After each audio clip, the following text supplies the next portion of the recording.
dalka si guud dadka ummadda maxaad kula talin lahayd xaalado iyo doorashooyin waxbaa la gelaya ummadda reer Somaliland Janiska intii faatisoon kaga mahadcelina maxaad kula talin lahayd bulshadeennu waxaanay u baahnayn baaban jirin hadda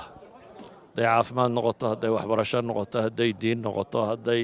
cunno noqoto waxaanay u baahnayn waxay ka haqablaaday baan jirin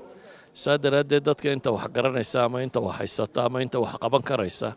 inay isku tashadaan oo dadka sidii wax loo gaarsiin kari lahaa loo gaarsiiyo aad baan u soo dhaweynaya dadku intooda wax haysata iyo inta wax garanaysa iyo inta kaleba haday isku tiirsadaan baahiyahooda way fulin karayaan waraysi dhow sheekh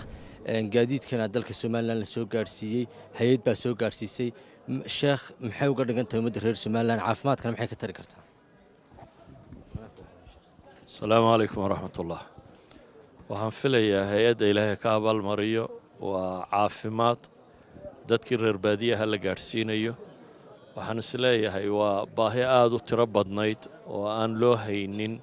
cid badan oo wax ka qabata in dadka baadiyaha jooga iyo reer miyiga la gaarsiiyo adeeg caafimaad waxaan isleeyahay adduunkana wax badan bay tari doontaa insha Allah taala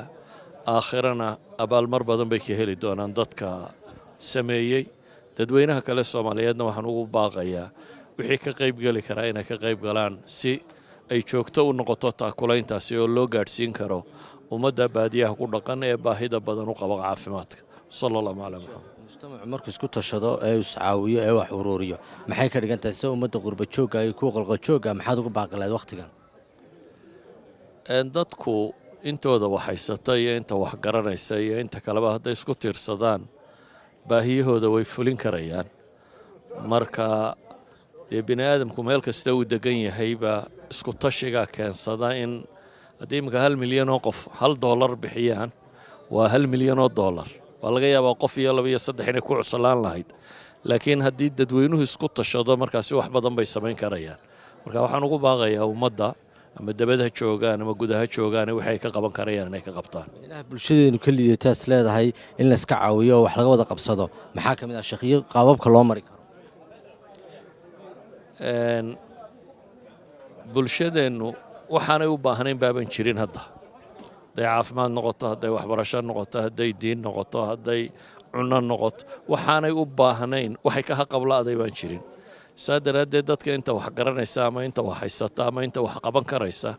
inay isku tashadaan oo dadka sidii wax loo gaarsiin kari lahaa loo gaarsiiyo aad baan u soo dhaweynaya sheekh ugu dambeyntii dalka si guud dadka ummadda maxaad kula talin lahayd xaalado iyo doorashooyin waxbaa la gelaya ummadda reer Somaliland Janiska intii faatisoon kaga mahadcelina maxaad kula talin lahayd xaaladaha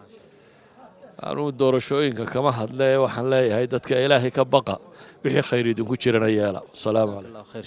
sheekh Mustafa Xaji Ismaaciil Haruun oo markii ugu horeysay waraysi bixiyo fursad aan ka helay halkan hotel Casoodan waraysiga igu siiyay ayaan u mahadnaqayaa